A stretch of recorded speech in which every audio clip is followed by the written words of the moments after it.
अस्सलाम वालेकुम रहमतुल्लाह। वेलकम। हम लोग आज स्टडी करने वाले हैं डेंसिटी। लास्ट के लेक्चर में हमने मैकेनिकल प्रॉपर्टीज ऑफ सॉलिड में मैकेनिकल प्रॉपर्टीज ऑफ फ्लूइड के अंदर प्रेशर की स्टडी की है। So what is the meaning of pressure? Pressure can be defined as the normal applied force to the area या force to the area of projection. आप दोनों में से जो चाहे वो ले सकते हैं। प्रेशर जिस तरह मैकेनिकल प्रॉपर्टीज ऑफ फ्लूइड में बहुत सारी जगह पर इस्तेमाल में आएगा, अगर मैं कहूं कि डेंसिटी उसी तरह बहुत सारी जगह पर काम में आएगा तो बात बिल्कुल सही है।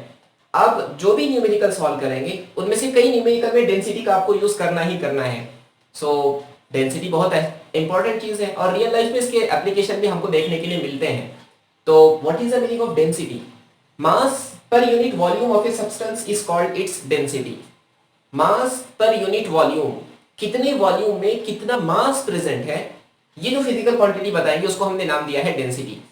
डेंसिटी मतलब क्या? डेंसिटी को आप ऐसे समझ सकते हैं कि 1 किलोग्राम मास को कितना वॉल्यूम लगेगा, ये जो डिफाइन करने वाली चीज है उसको हम डेंसिटी कहते हैं। आप सिंपली समझ सकते हैं, मैं दो बॉक्स लेता हूं जिनका वॉल्यूम सेम है, ए और बी। जिसका वॉल्यूम सेम है ए और बी, अगर ए को मैं वुड से बनाता हूं और बी को मैं आयरन से बनाता हूं, एक लकड़ी का टुकड़ा है और एक लोहे का टुकड़ा है, दोनों का वॉल्यूम अलबत्ता सेम है, तो सिंपली आप कह सकते हैं कि आयरन का मास ज्यादा होगा और वुड का मास कम होगा। ये जो चीज डिफाइन करती है कि कितने मास को कितना वॉल्यूम ऑक्युपाई किया जाना पड़ेगा, that concept is called as density. अगर हम कम वॉल्यूम के अंदर ज्यादा मास रख पा रहे हैं, इसके माने सब्सटेंस की डेंसिटी ज्यादा है।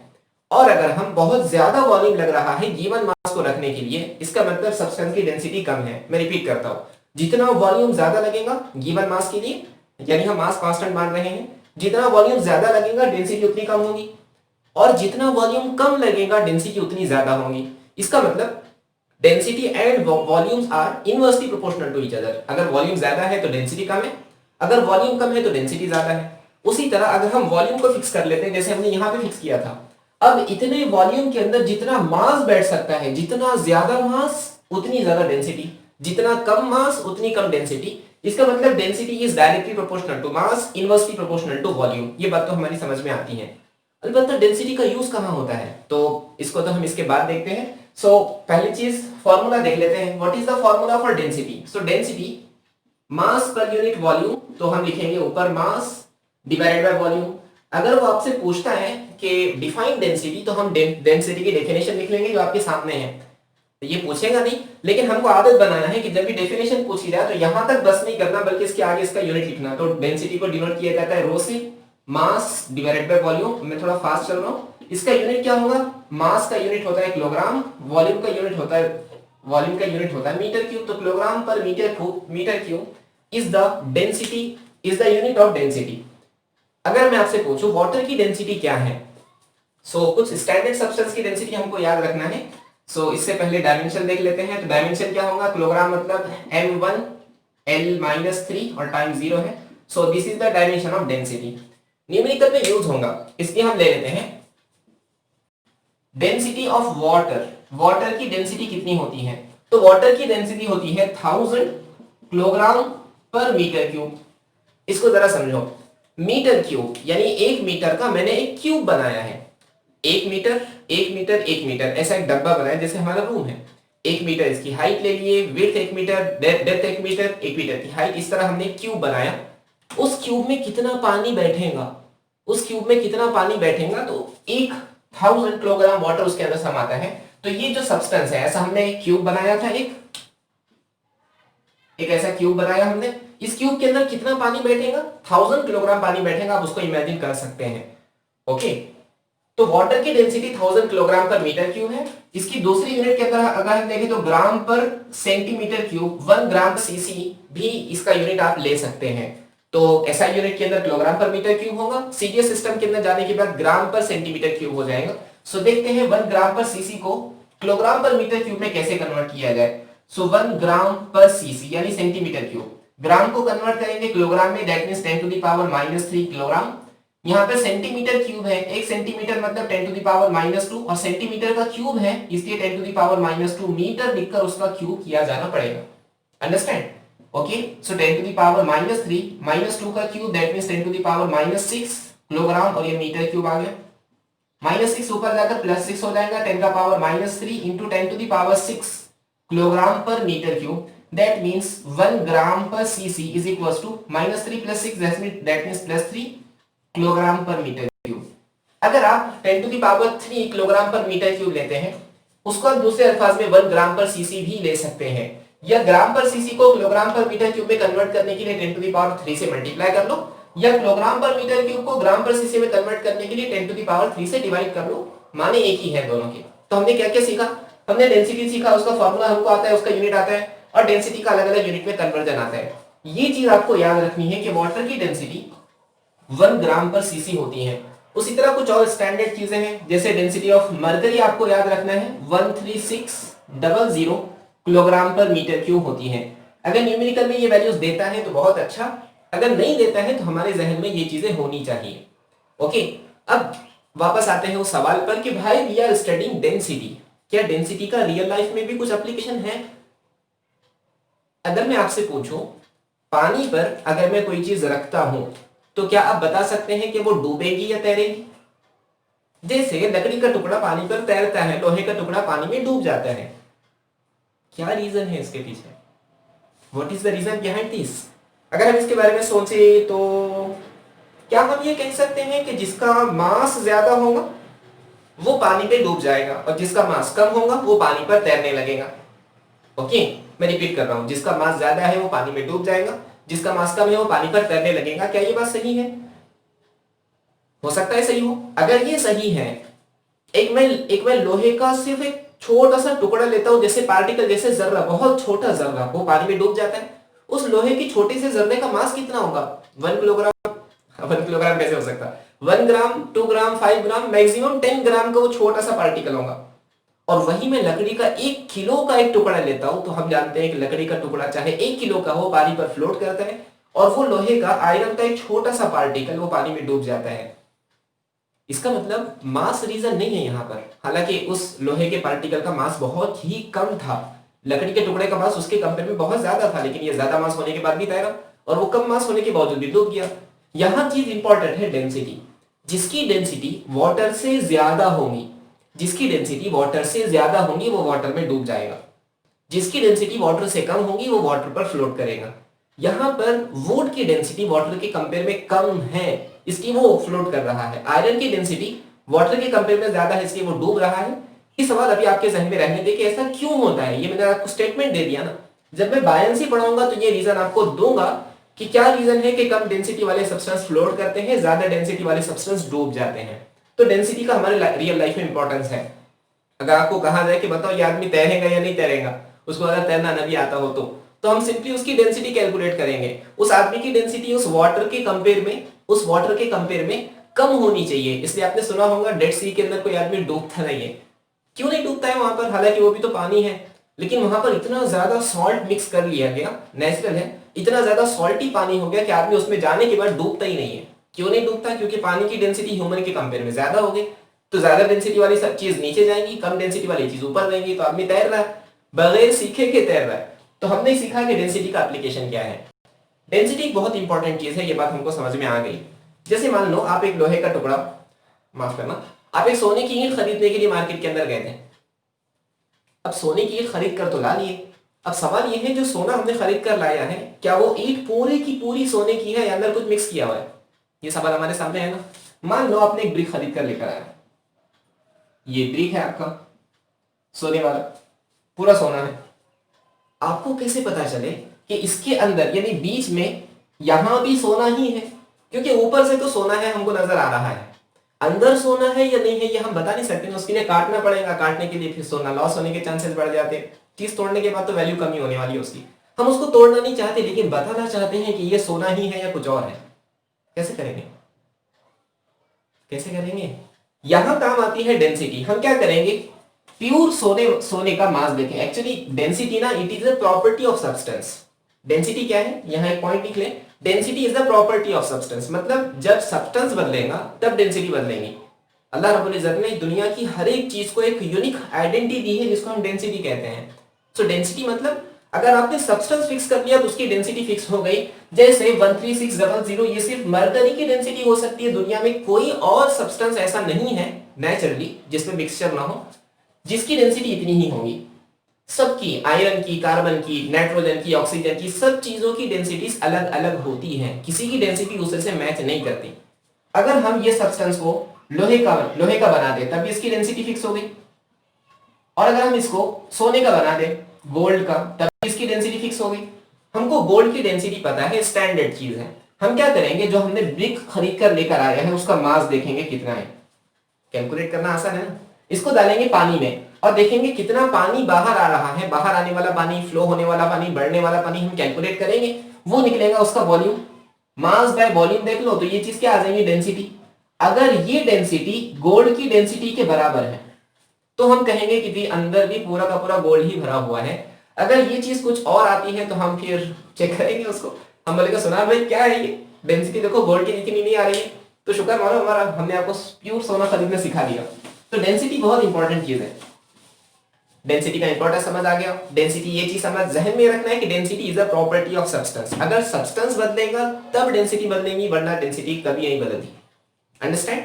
इसमें बहुत छोटी छोटी बातें और आती हैं। एक है वेट डेंसिटी। तो डेंसिटी जैसा एक और कंसेप्ट वेट डेंसिटी, जिसे हम स्पेसिफिक वेट भी कहते हैं। What is the meaning of weight density? Mass density के अंदर हम मास बाय वॉल्यूम लेते हैं, यहां पर मास की बजाय सिर्फ वेट लेना है। तो weight per unit volume of a substance is called its weight density या स्पेसिफिक वेट। तो डेंसिटी क्या आ जाएगी, इसको हम लिखेंगे weight density. Weight density mass की बजाय आ जाएगा mass into acceleration due to gravity, क्योंकि वेट होता है ना, mg is equals to weight, बराबर। तो हम यहाँ पे mass into acceleration due to gravity लिख लें mg। मास बाय वॉल्यूम को मैं डेंसिटी लिख सकता हूं, और ये g। इसका मतलब अगर मैं वेट डेंसिटी निकालने की कोशिश कर रहा हूं तो सिंपली ये है कि डेंसिटी को एक्सेलरेशन ड्यू टू ग्रेविटी से मल्टीप्लाई कर लो, आपको वेट डेंसिटी मिल जाएगी। ओके, इसका यूनिट क्या होगा, जैसे वेट बाय वॉल्यूम है ना, वेट का यूनिट न्यूटन होता है, तो न्यूटन पर मीटर क्यूब। न्यूटन पर मीटर क्यूब, यहाँ पे एक एक्सेलरेशन ऐड करना है, तो इसका डायमेंशन क्या होगा, न्यूटन का डायमेंशन होता है m1 l1 t-2, और ये m3 मतलब डेल 3 ऊपर आकर -3, तो हो जाएगा -2। So this is the dimension of weight density. आगे की चीजें भी बदल जाएगी, सिर्फ आपको डेफिनेशन याद रखना है, अगर कभी पूछ देता है तो बताना आना चाहिए।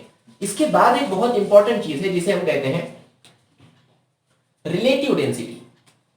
सो what is the meaning of relative density? देखिए दुनिया में ना सब चीजें एक दूसरे से मिली हुई हैं, इसलिए हम क्या करते हैं, कंपैरिजन में स्टडी करने को ज्यादा पसंद करते हैं।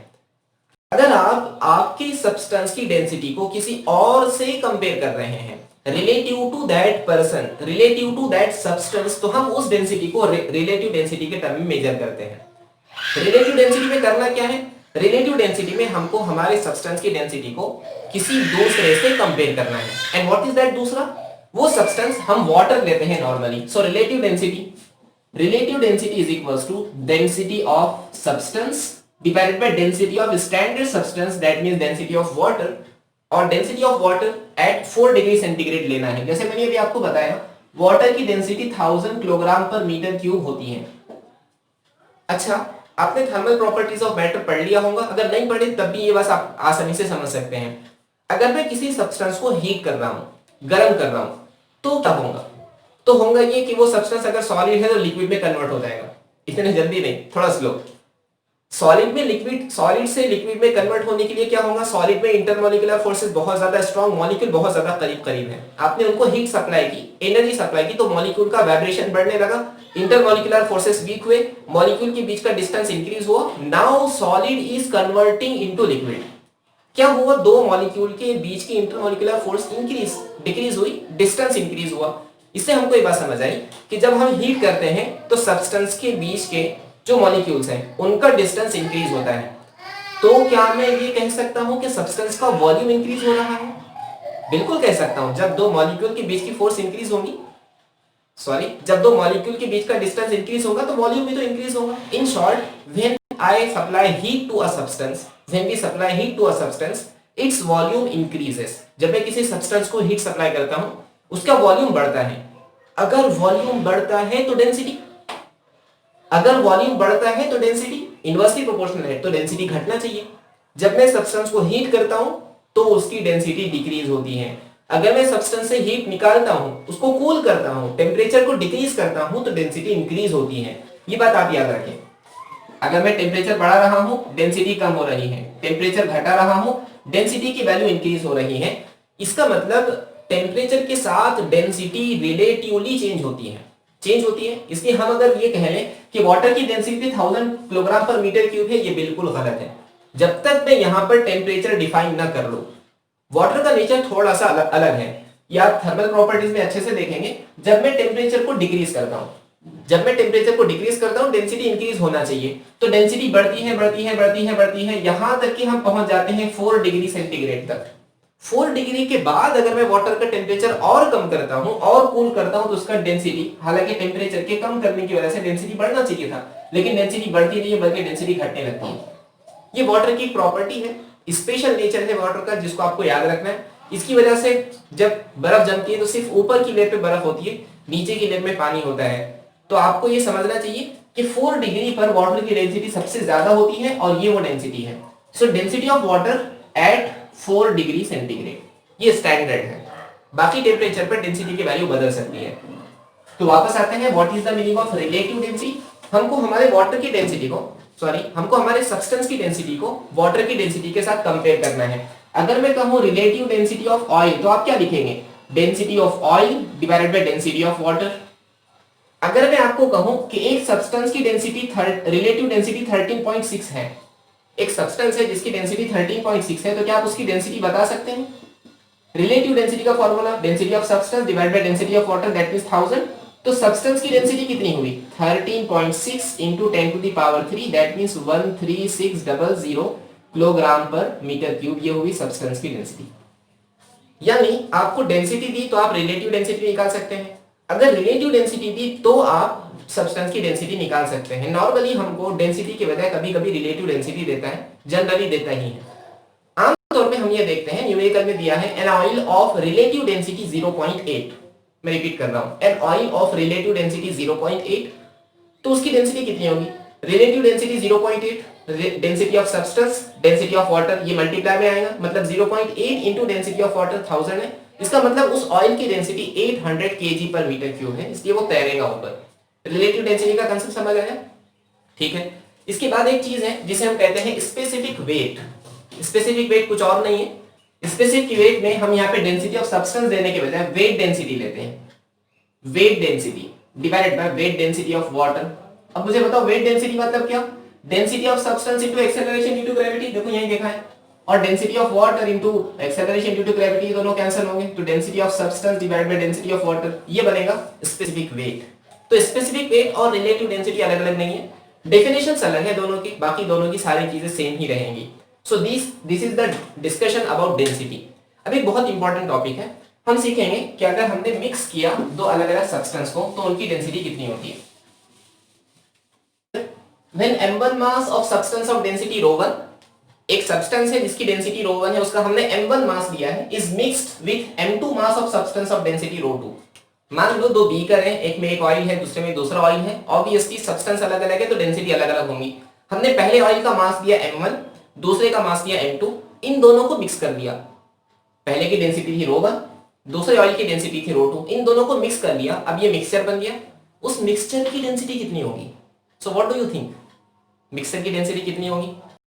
कैलकुलेट करें, क्योंकि हमारे पास सारी चीजें लॉजिकली हैं। हम हमारे जहन में ऐसा अच्छा लग रहा है इसलिए ऐसा होगा, ऐसा नहीं है। हम उसको प्रूफ करके देखेंगे मैथमेटिकली सही है या नहीं, उसके बाद कंक्लूजन तक आएंगे। So what will be the density of mixture? Density of mixture निकालने के लिए मैं पूछूं डेंसिटी का फॉर्मूला क्या है, तो आप कहेंगे मास डिवाइडेड बाय वॉल्यूम। किसका मास? तो मास of mixture divided by volume of mixture. Correct. अगर मुझे मास ऑफ मिक्सचर निकालना है तो मैंने m1 क्वांटिटी और m2 क्वांटिटी को मिलाया है, इसलिए total mass m1 plus m2 होगा, डिवाइडेड बाय, मान लेते हैं पहला वॉल्यूम v1 था, तो v1 plus v2 will be the total volume. अब देखो प्रॉब्लम ये है कि यहाँ कहीं भी मास का डिस्कशन है, अलबत्ता वॉल्यूम का डिस्कशन तो है ही नहीं, इसलिए हम कोशिश करेंगे कि ये वॉल्यूम को यहाँ से निकाल दिया जाए। जब भी हम डेरिवेशन करते हैं, न्यूमेरिकल सॉल्व करते हैं, तो हमारी कोशिश ये होती है कि हम अननोन टर्म्स को निकालकर उसकी जगह नोन टर्म्स लेकर आ सकें। सो क्या मैं इस वॉल्यूम को निकालकर यहाँ से कुछ और लेकर आ सकता हूँ? हमको एक चीज पता है, डेंसिटी का फॉर्मूला बनता है मास बाय वॉल्यूम। पहले वाले का डेंसिटी तो पहले वाले का मास, पहले वाले का वॉल्यूम, इससे क्या मैं volume is equal to mass divided by density ऐसे लिख सकता हूं। उसी तरह volume of second substance is equal to mass of second substance divided by density of second substance, ये भी लिख सकता हूं। तो मिक्सचर की डेंसिटी का फार्मूला क्या मिलेगा? सो मिक्सचर की डेंसिटी इज इक्वल टू, मास तो हमारे पास गिवन है इसलिए हम इसको ले लेंगे m1 प्लस m2। अलबत्ता वॉल्यूम कितना होगा? पहले वाले का वॉल्यूम m1 बाय ρ1 होगा, तो यहाँ पे मैं लिखता हूँ m1 डिवाइडेड बाय ρ1, और दूसरे वाले का वॉल्यूम होगा m2 डिवाइडेड बाय ρ2। अब जरा देखो, इस इक्वेशन के सारे टर्म हमारे पास अवेलेबल है, काम आसान है। अब क्या करेंगे, अब क्रॉस मल्टीप्लाई होगा तो क्या होगा m1 plus m2 divided by m1 ρ2 plus m2 ρ1 divided by ρ1 ρ2। सही हुआ ये? अब क्या होगा, ये है डिनोमिनेटर का डिनोमिनेटर तो जाएगा न्यूमरेटर में, तो क्या मिला m1 plus m2 under the bracket ρ1 ρ2, और डिवाइड में क्या है m1 ρ2 plus m2 ρ1। This is the density of mixture when m1 quantity of substance having density ρ1 is mixed with m2 quantity of substance with density having density ρ2। ऐसे दो substance को मिलाया है तो रिलेटिव, तो उसकी रिजल्टेंट डेंसिटी इतनी होगी। मान लो हमने दोनों का मास सेम लिया है, if m1 is equals to m2, जो तो डिफरेंट सब्सटेंस आपने मिलाए ना, मान लेते हैं उनका मास सेम है, m1 is equals to m2 is equals to m मान लेते हैं, तो मिक्सचर की डेंसिटी कितनी होगी? m1 की जगह स्मॉल m, m2 की जगह स्मॉल m, डेंसिटी तो अलग अलग ही रहेंगी, सब्सटेंस अलग अलग है, divided by m ρ2 plus m ρ1, m1 m plus m that means 2m into ρ1 ρ2 divided by m common निकाल दिया यहां से, तो यहां बचा ρ2 प्लस ρ1, इसको मैं ρ1 प्लस ρ2 भी लिख सकता हूं, ये m m कैंसिल, तो क्या मैं density of mixture is equals to ρ1 ρ2 divided by ρ1 plus ρ2, यहां पर 2, क्या इस तरह लिख सकता हूं? ये फॉर्मूला आपको याद रखना बड़ा आसान है। अगर दो सेम मास के सब्सटेंस को हम मिलाते हैं, अगर दो सेम मास के सब्सटेंस को हम मिलाते हैं तो मिक्सचर की डेंसिटी 2 ρ1 ρ2 डिवाइड बाय ρ1 प्लस ρ2 होगी, and this is the formula जब आपको अलग अलग मासेस के सब्सटेंस को मिलाना हो तो उसका मिक्सचर की डेंसिटी इतनी होगी। अंडरस्टैंड? इसका दूसरा रूप, when v1 volume of substance of density ρ1 is mixed with v2 volume of substance of density ρ2, तो हमने क्या किया, when v1 volume of substance of density ρ1 is mixed with v2 volume of substance of density ρ2। अब हमने मास provide नहीं किया है, volume provide किया है, पहले का वॉल्यूम v1 दूसरे का वॉल्यूम v2, दोनों को मिक्स कर दिया तो मिक्सचर की डेंसिटी कितनी होगी, let calculate. So density of mixture, mass of mixture divided by volume of mixture, mass पहले का दूसरे का वॉल्यूम। अब यहां पे हमको क्या करना है, वॉल्यूम तो अवेलेबल है, we will try to convert this mass into volume, तो बहुत आसान, डेंसिटी का फॉर्मूला हमको पता है मास बाय वॉल्यूम है, तो क्या मैं यहां से मास का फॉर्मूला निकाल सकता हूं? कुछ भी नहीं करना है, प्रोसेस बस रिवर्स है। मास m1 कितना होगा, डेंसिटी इनटू वॉल्यूम v1 ρ1, उसी तरह m2 कितना हो जाएगा, ρ2 v2। ओके, बस अब ये बाकी चीजें बहुत आसानी के साथ आप खुद निकाल पाएंगे। सो डेंसिटी ऑफ मिक्सचर, m1 की जगह क्या रखूं, m1 की जगह ρ1 v1 plus ρ2 v2 divided by v1 plus v2।